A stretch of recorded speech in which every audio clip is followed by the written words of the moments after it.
요즘 교회 앞에 교회가 잘못했습니다라는 플랜카드를 거는 교회가 있습니다. 서울에서 주로 일어나는 일입니다. 저도 그 소식을 듣고 그러한 플랜카드를 걸고 싶은 마음이 마음속에서 올라왔습니다. 코로나가 계속되는 가운데 교회가 부족했던 점이 있었습니다. 그리고 많은 사람의 비판의 대상이 되기도 했습니다. 미안한 마음도 있고 더 잘하겠다는 다짐도 해야 되겠고, 그래서 교회 앞에 교회가 잘못했습니다라는 플랜카드를 걸고 싶은 마음이 있었습니다. 그런데 기도하는 중에 걸지 않는 것이 좋겠다고 판단이 섰습니다. 이유는 교회가 잘못이 아니기 때문입니다. 교회는 하나님의 교회이고 세상을 구원하기 위해서 하나님이 세우신 하나님의 공동체입니다. 세상을 구원하는 방주로서의 역할을 교회가 감당해 가는 것입니다. 그런데 이 교회에 사람들이 모여 있다 보니 사람들의 불완전함 때문에 교회에 때로는 흠이 있고 불완전한 모습이 드러날 수가 있는 것입니다. 교회의 불완전함은 하나님의 잘못이 아니기 때문인 것입니다. 세상에 온전한 것이 어디 있겠습니까? 교회 또한 마찬가지 아닙니까? 그러나 부족함에도 불구하고 교회는 하나님이 사용하고 있다는 것입니다. 하나님이 세상을 구원하는 하나님의 선교의 공동체로 사용하고 있다는 것입니다. 교회의 사람의 부족함에도 불구하고 성령께서 이 가운데 늘 새롭게 역사해 주셔서 복음을 전하고 사람을 구원하는 하나님의 교회로 주님의 교회를 사용하고 있다는 것입니다. 이 교회를 통해서 복음이 전달되고 세상을 구원하는 구원의 역사가 진행되고 있는 것입니다. 그래서 교회가 잘못한 것이 아니라 잘못이 있다면 사람이 잘못한 것이고 성도가 잘못한 것이고 교인이 잘못한 것이고 저와 여러분의 잘못이라고 할 수가 있는 것입니다. 코로나 상황 속에서 여러분 알다시피 교회는 대부분 90% 이상이 정부의 정책에 잘 협력했습니다. 우리 교단도 매주일마다 코로나 상황 속에서 지침이 전달되어 옵니다. 저 또한 초기에 총회에 여러 가지 건의를 해드렸습니다. 포항에서도 보면 여러분이 대부분 교회들이 저희 교회와 동일하게 비슷하게 방역을 하고 정부 시책에 협력하는 것을 보게 될 것입니다. 국민들의 건강을 정부가 생각하는 것보다 교회가 성도들의 건강과 안전을 생각하는 것이 더 적극적이고 세밀한 것입니다. 이것이 보편적인 교회의 모습이라 할 수가 있는 것입니다. 그런데 일부 교회의 형태가 문제였습니다. 이것이 언론의 전체 교회의 모습으로 확대되어 보도가 되기 시작합니다. 그래서 교회는 대부분 방역을 잘 순종하고 실천하고 있음에도 불구하고 교회는 전체 교회 모습으로 소수의 교회의 모습이 확대 재생산되면서 교회 또한 또 다른 피해자라고 할 수가 있는 것입니다. 이런 상황 속에서 교회가 잘못했습니다라는 플랜카드는 걸지 않는 것이 좋다고 판단이 쓴 것입니다. 하나님의 교회에 대한 오해의 소지가 있기 때문인 것입니다. 잘못이 있다면 정부의 정책에도 잘못이 있지 않았습니까? 우리 또한 정부의 정책이 잘못되었다고 해서 정부에 대해서 항거하고 투쟁하는 것 또한 올바른 신앙의 모습이 아니라고 할 수 있습니다. 초대교회 예루살렘 교회 공동체가 형성이 되고 이제 그 공동체는 유대 선민주의 사상에 빠진 유대인들을 중심으로 예수 그리스도의 십자가의 복음의 공동체가 만들어지게 됩니다. 이 복음이 세상에 전파가 되면서 베드로를 통해서 바울을 통해서 예루살렘의 테두리를 넘어서 사마리아로 그리고 유럽 지하로 그리고 로마로까지 복음이 전파되기 시작합니다. 예루살렘에 있었던 유대 선민주의 사상에 뿌리 깊이 놓여 있었던 이 복음이 유대주의를 넘어서 세계로 선교되어 가는 과정 속에 다양한 종교, 다양한 문화, 다양한 체계와 만나게 됩니다. 이 대부분의 세상의 체제는 기독교 가치관과 충돌되는 것이었습니다. 그때마다 교회가 체제의 문제를 거론하고 항거와 투쟁을 하지 않았다는 것입니다. 제도와 정치 그리고 교회 간에 적절한 경계선이 필요하다는 것입니다. 그렇다고 해서 교회가 세상의 문화를 무비판적으로 수용한 것은 아니었습니다. 다신교 사회 속에 복음이 전파되면서도 다신교적인 종교를 수용하지 않고 유일하신 하나님을 선포하고 증거했습니다. 소아시아 지방의 다신교적인 배경 속에서 성적인 문란이 있었습니다. 그것을 교회는 받아들이지 않고 성적인 순결과 그리고 가정의 질서와 동성애를 거부하는 엄격한 그리스도 가치를 전파하고 선포했습니다. 철저한 윤리와 도덕을 세상과 구별되이 증거하고 선포했다는 것입니다. 황제 숭배를 강요하는 로마 제국에서 황제가 주님이 아니라 그리스도가 주님임을 고백하고 믿지 않았습니까?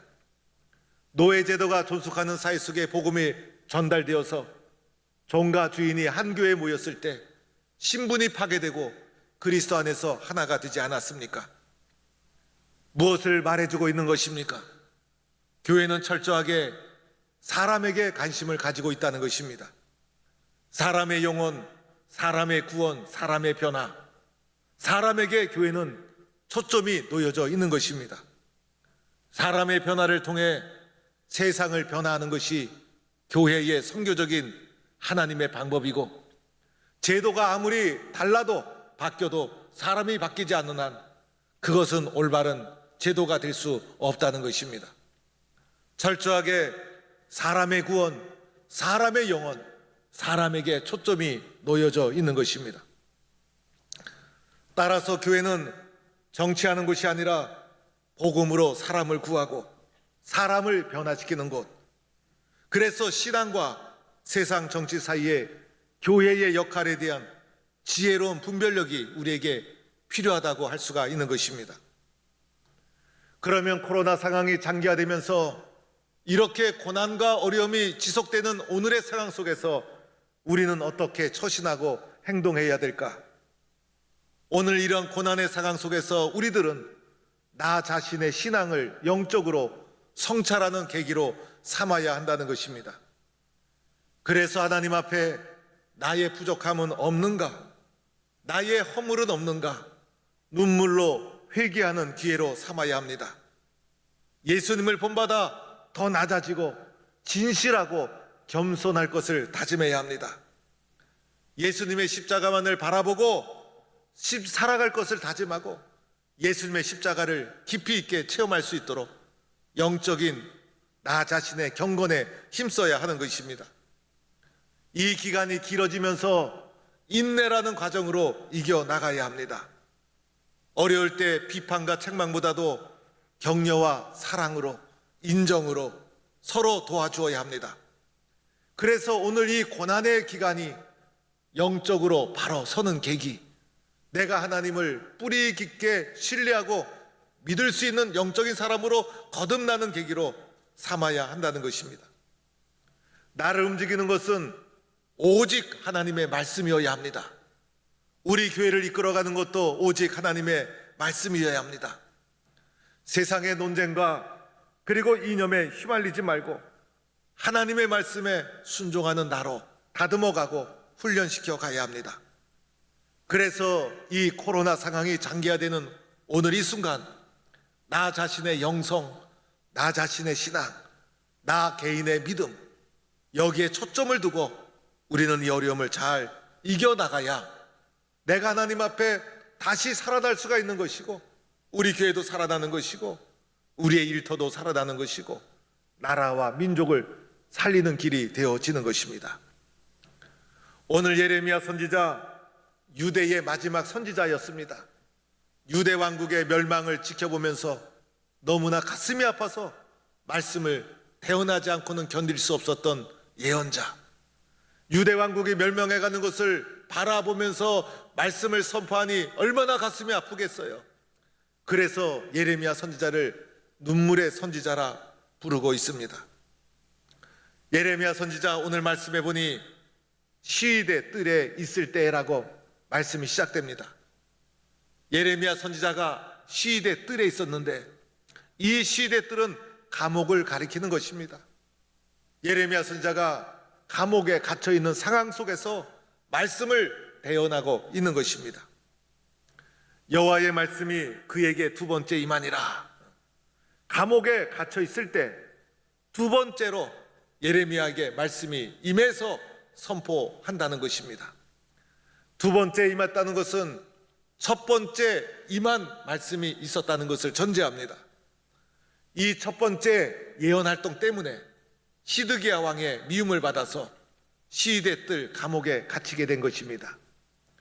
예언자는 하나님의 영이 마음속에 임할 때 그 말씀을 선포하지 않고는 견딜 수가 없어요. 선포의 결과 고난이 닥치고 시련이 닥치고 생명의 위험을 느껴도 선포하지 않고는 견딜 수가 없었던 것입니다. 그래서 첫 번째 하나님께서 주신 말씀을 선포하다가 그 결과 시위대 뜰에 갇혔는데 갇힌 그 상황 속에서 또다시 두 번째 말씀을 선포하게 된 것입니다. 예레미야는 먼저 하나님에 대한 고백을 하면서 말씀을 시작합니다. 일을 행하시는 여호와, 그것을 만들어 성취하시는 여호와, 그의 이름을 여호와라 하는 이가 이와 같이 이르시도다 라고 하면서 하나님에 대한 신앙의 고백으로 말씀 선포가 시작됩니다. 하나님을 어떻게 고백합니까? 일을 시작하는 하나님, 일을 성취하시는 하나님, 시작도 하나님, 성취도 하나님, 창조도 하나님, 마지막도 하나님. 하나님은 모든 것을 주관하시는 주권자가 되심을 고백하고 있는 것입니다. 오늘 예레미야가 말씀을 선포할 때 유대의 상황이 어떠했습니까? 시드기야 왕의 통치로 말미암아 나라가 나락에 떨어졌습니다. 온 나라의 우상 숭배와 악행이 범람했습니다. 북쪽으로 바벨론이 침략해 내려오면서 나라의 운명이 풍전등하에 떨어집니다. 엄청난 쓰나미와 같은 위기가 닥치고 있는 예측할 수 없는 이 상황 속에서 예레미야는 하나님을 바라보면서 시작하는 분도 하나님, 성취하는 분도 하나님, 역사의 주권은 하나님께 있음을 고백하면서 선포하고 있다는 것입니다. 우리도 세상 변화에 그렇게 민감할 필요가 없어요. 세상이 어떠하든지 간에 우리의 마음 중심, 마음 심지에 분명히 고백하고 붙잡고 있어야 될 것, 주권자는 하나님이시다. 하나님이 역사하고 있다. 온 세상에 진정한 주권자는 하나님이시다라는 고백과 믿음을 꼭 붙잡고 있어야 되는 것입니다. 예레미야가 하나님에 대한 고백을 마친 후에 선포합니다.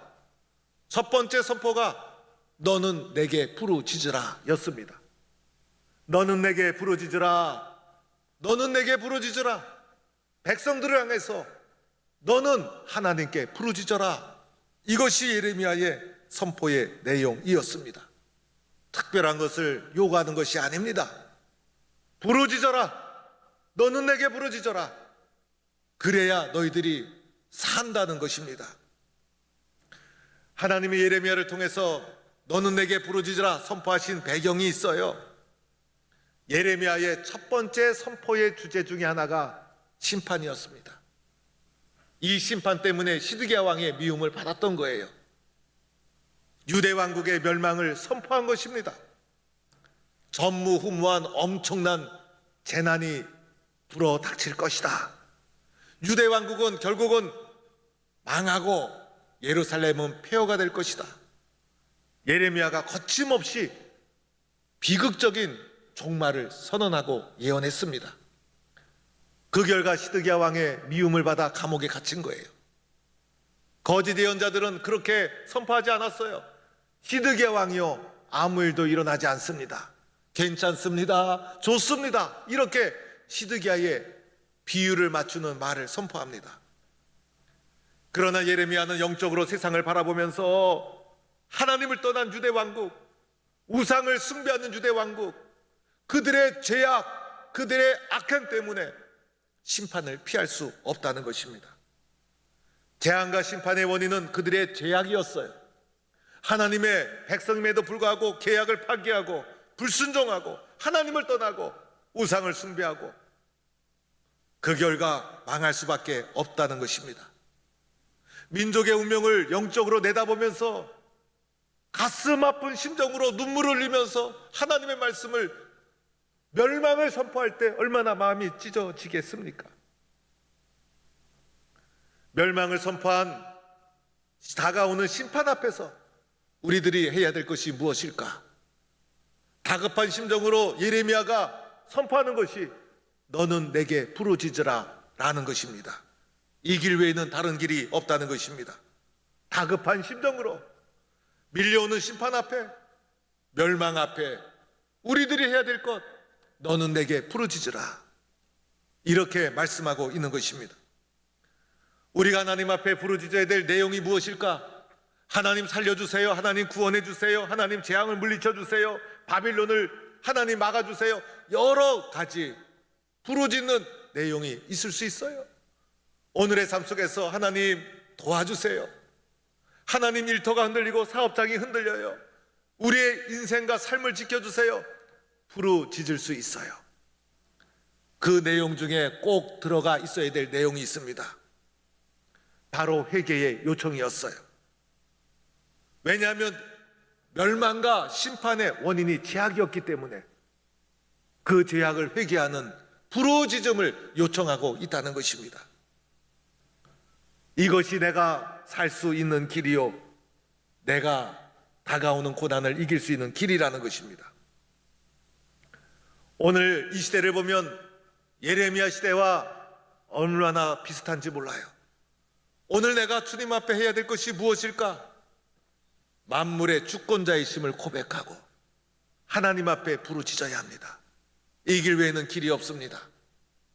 나 자신을 성찰하면서 혹시 내가 하나님을 떠난 부족한 점은 없었는지 하나님 앞에 부르짖고 회개하고 눈물 흘리고 그러면 반드시 살아나게 될 줄로 믿습니다. 이어서 예레미야가 부르짖은 후에 하시는 말씀이 내가 내게 응답하겠고 내가 알지 못하는 크고 은밀한 일을 내게 보이리라 약속해 주신 것입니다. 예레미야가 첫 번째 예언 활동할 때도 심판과 함께 선포한 주제가 있었습니다. 바로 회복이었습니다. 예레미야의 선포의 두 가지 주제, 심판과 회복. 심판만 선언하면 얼마나 절망적입니까? 그러나 예레미야는 회복을 내다보고 있었어요. 그래서 심판을 선언하고 회복을 또한 선포했습니다. 때가 되면 이스라엘을 반드시 주님이 회복시켜 주신다.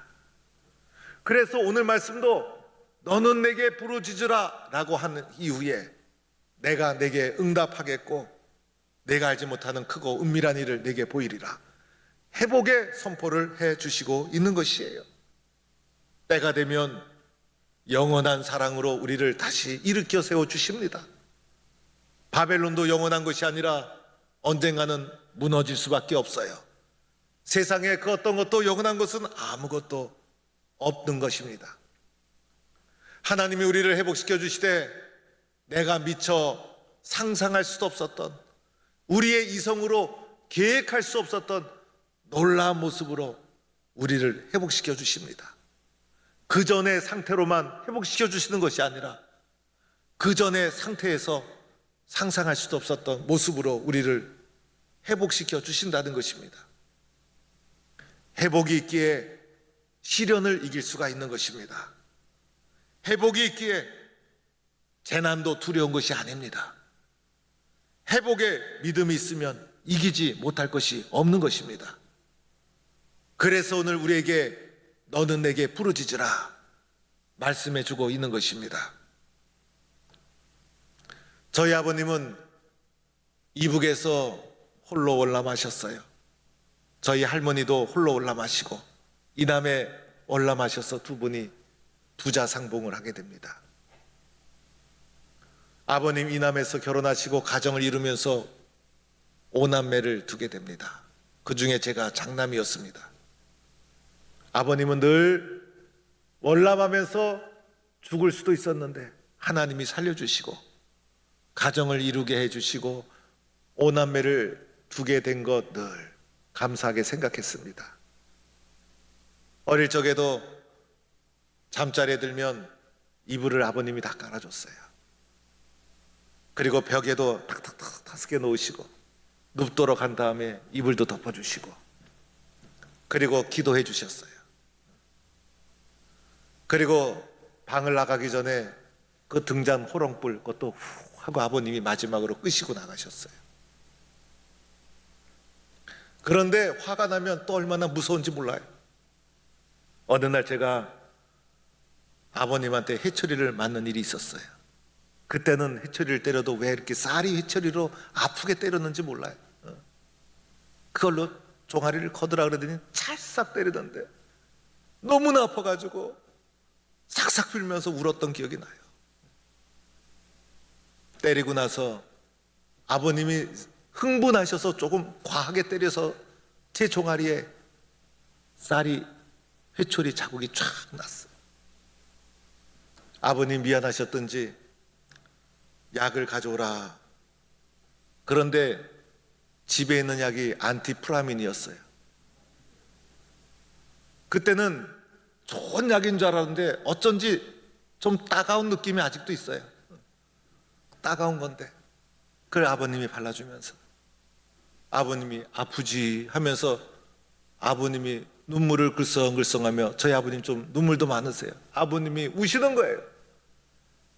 아버님이 우시면 아까 맞을 때 울던 것보다 더 서럽게 제가 엉엉 울면서 아버님한테 잘하겠다고 다짐하고 울었던 기억이 납니다. 그 울음은 아파서 우는 것이 아니었어요. 아버님 사랑에 아까 맞은 것 아무것도 아니에요.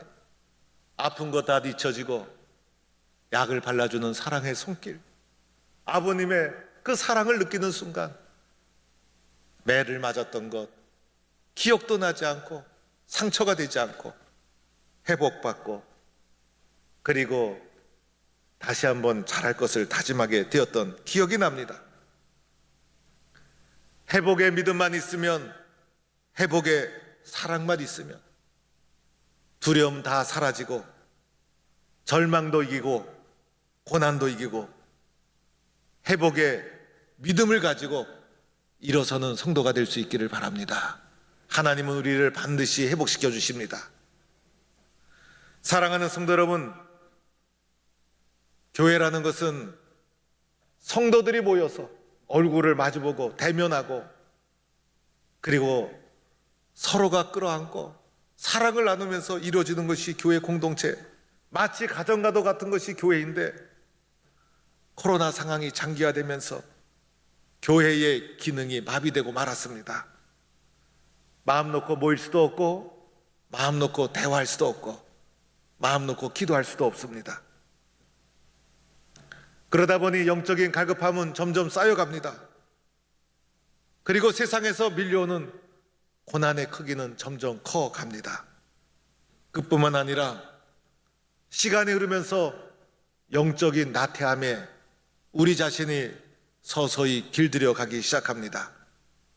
이 나태함이 나로 하여금 영적인 무기력에 빠지게 됩니다. 만들고 있습니다. 우리는 이제 다짐하고 결심하고 일어나야 합니다. 이 상태로 시간이 계속 흘러가서는 안 됩니다. 코로나와의 영적 전쟁을 선포하고 이전의 모습으로 다시 회복하고 일어서야 합니다. 주님께서 저와 여러분을 도와주실 것입니다. 오늘 하나님께서 예레미야를 통해 너는 내게 부르짖으라, 다시 부르짖어야 합니다. 내가 내게 응답하겠고 크고 은밀한 일을 내게 보이리라. 이 약속을 믿고 다시 일어서야 합니다. 이번에 새벽 종진군 일사각오 운동 9월과 10월에 전개됩니다. 나 개인이 실천해야 합니다. 나 개인이 순종해야 합니다. 모여서 함께 할 수 있는 상황이 아닙니다. 여러분이 거하는 그곳에서 다시 부르짖고 다시 일어서고 다시 순종하고 다시 엎드려서 하나님을 더 깊이 있게 만나는, 그래서 오늘의 시련을 능력 있게 이겨나가는 하나님의 강한 용사로 거듭 태어나는 동부의 성도가 되기를 주의 이름으로 간절히 축원합니다.